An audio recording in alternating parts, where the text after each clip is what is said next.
If you grew up with an insecure attachment style, anxious, avoidant, or disorganized, you've probably been told that your attachment style is just who you are, that you always struggle with intimacy, that you are doomed to repeat unhealthy patterns. But here's what the research actually shows. Your attachment style isn't fixed. You can develop what psychologists call an earned secure attachment. And in today's video, I am breaking down exactly how you can do that using research and my own lived experience moving from an anxious attachment to something closer to a secure attachment. Hi, I'm Haula and I'm a social scientist with a passion for psychology, but more importantly, I'm someone who's lived through my own attachment wounds, and I've done the work and rebuilt my entire relationship with myself and others.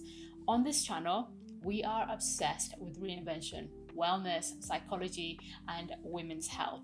So if you're new here, welcome. And if you've been here, thanks for coming back. Let's jump into this video. Let's start with the basics. What is attachment style? Attachment theory that was developed by psychologist Bowlby and researcher Mary Ainsworth explains how our early relationships with our parents or primary caregivers shape how we relate to ourselves and how we relate to others in adulthood. Research repeatedly shows that early dynamics with our mothers, who tend to be our primary caregivers, predicts future attachment styles for all our other primary relationships, including relationships with our other parents, our best friends, our romantic partners, and even our co-workers. Let's discuss the different attachment styles.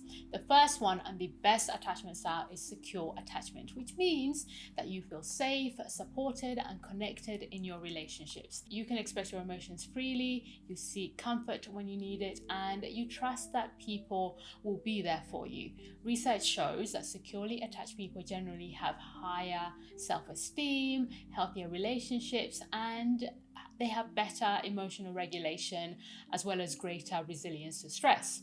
Approximately 60% of the population has a secure attachment, so the majority of us have a secure attachment. If, however, you have an insecure attachment, you're not alone.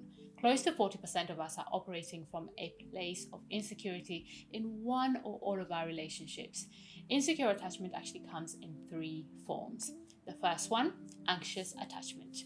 You crave closeness, but you fear abandonment. You overthink things, you need constant reassurance, and you panic when someone pulls away. The second one is avoidant attachment. You fear intimacy and you prioritize independence at all costs. You might shut down emotionally, you struggle to ask for help, and you pull away when things get too close. The third is disorganized attachment. You want closeness, but you also fear it.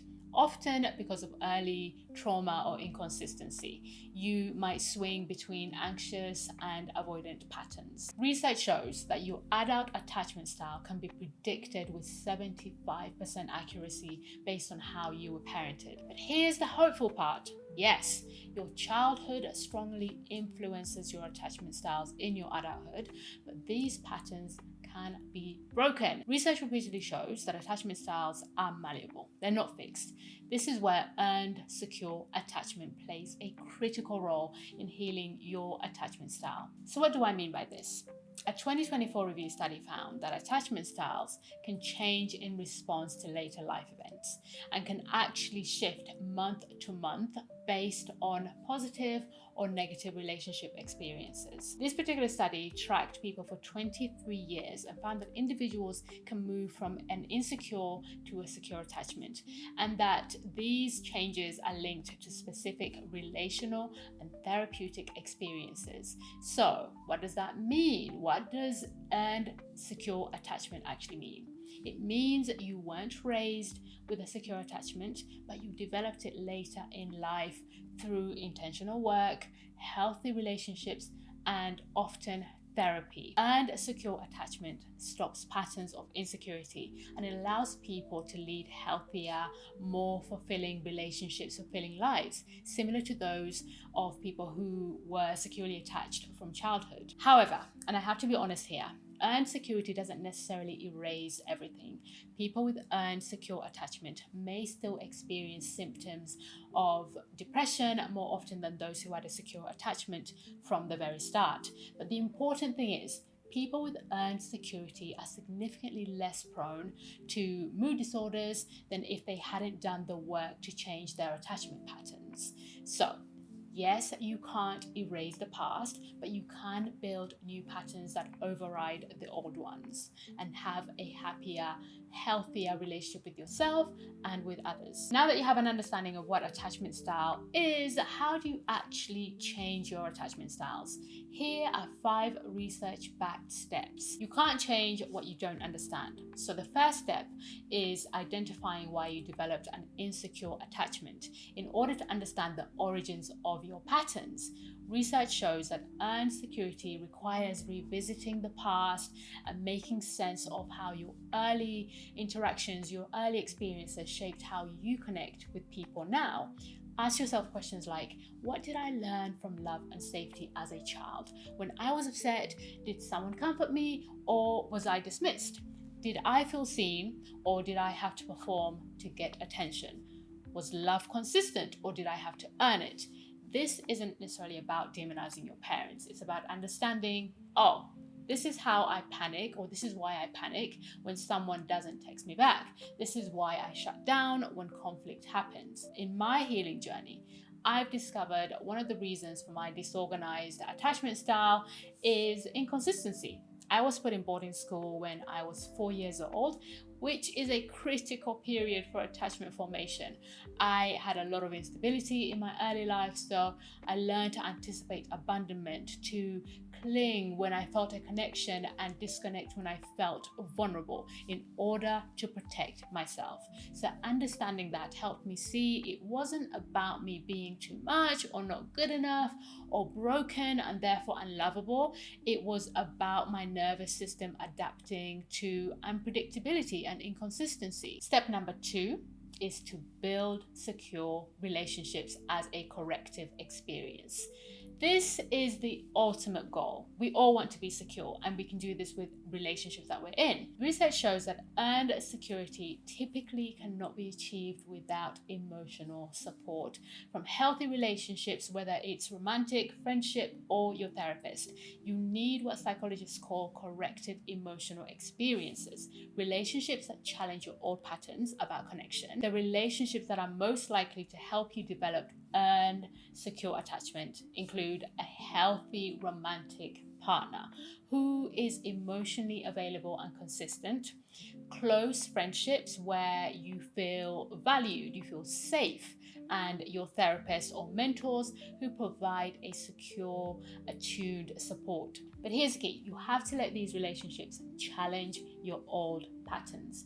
If you're anxiously attached, that means resisting the urge to chase, to test, being open but not oversharing. If you're avoidantly attached, it means staying present when you want to run, when you want to hide. It's uncomfortable, I know, but it's how you rewire yourself. In my own personal experience, the most important relationship that has helped me develop a more secure attachment has been my marriage. My husband, luckily, is securely attached, and through his consistency, his openness, clear communication, my nervous system has started to learn that I don't have to be perfect to be loved, and not everyone leaves. It rewired something fundamental in me, and I am a happier, healthier person, and we have a healthier relationship for that. Step 3 is to practice emotional regulation and self-soothing. You have to learn to self-care for yourself. Securely attached people don't just rely on others for comfort. They've learned to regulate their own emotions. Research shows that securely attached children developed the ability to self-regulate because their parents regulated them first, and they learned how to do that for themselves. But if you didn't get that as a child, you can still develop it as an adult. This means recognizing your emotional triggers before they hijack you, practicing self-soothing techniques like breath work, grounding, journaling, meditation, sitting with the discomfort instead of immediately seeking external validation. I have had to learn that the hard way. One particular study emphasized that therapy, especially modalities like attachment-based therapy, EMDR, or somatic work, can help people develop more regulation skills. Instead of panicking over everything, being impulsive, sending that email you know you shouldn't, guilty, pause, breathe, ask yourself, what am I actually feeling now? What do I need in this moment? Don't act in the moment, sleep on it. Give it time before you take action. Step 4 is to redefine your identity beyond your trauma. This step is about shifting from I'm a victim of my past to I'm resilient because of what I survived. Research on earned security shows that people who successfully developed secure attachments later on in life reframed their narrative. They see themselves as survivors, not broken. And that cognitive shift changes everything. As I shared, I saw myself as damaged because of my attachment wounds. But through therapy and self-work, I started seeing it differently.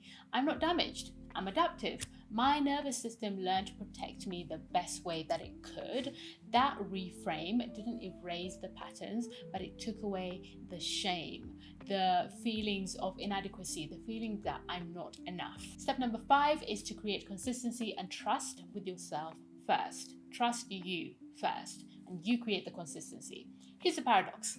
You can't become securely attached to others until you become securely attached to yourself. It starts with you. That means 3 things. Keeping the promises you make to yourself, which builds internal trust. You trust yourself more. Showing up for yourself and your needs before seeking validation from others, from external forces. And being consistent in your self-care, your boundaries, and your values. Research into secure attachment repeatedly shows that secure people have a stronger sense of self-worth, independent of external validation. So you have to become your own secure base first. Start small, go to therapy, do journaling, meditate in the morning, especially when you feel anxious instead of spiraling. And each time you show up for yourself, you are teaching your nervous system that you can trust yourself. And over time, that internal trust that you develop will make it easier to trust other people. But the key thing is you have to start with yourself. Having shared all those tools, we still need to set some realistic expectations. Earned security doesn't mean that you're fixed or that you will never feel anxious or avoidant ever again. People with earned secure attachment still experience this depression more often than those with a continuous secure attachment. But the difference is you now have the tools, you catch yourself faster, you regulate more effectively, and you choose healthier relationships, whether it's with yourself or with others. Earned security is an ongoing practice. It's not a destination and you are done. You have to keep showing up and doing the work. But here's what I need you to know. Your past doesn't have to determine your future. If you grew up with an insecure attachment, you're not doomed to repeat all those patterns forever. With the right relationships, therapeutic support, and intentional work, you can definitely develop a more secure attachment, an earned secure attachment. It won't be easy. I'm not saying it will be easy by any stretch of the imagination, and it definitely won't be linear, but it's possible. You don't have to stay the person your childhood shaped you to be. You can become the person that you choose to be. You can recreate yourself. You can reinvent yourself. And that brings me to the end of this video. If it resonated with you, give it a like, give it a share, subscribe to the channel. I share content around reinvention, wellness, women's health, lots of psychology, and the occasional New York City vlog. So join the fam, hit the subscribe button, and I will see you in the next one. Thanks.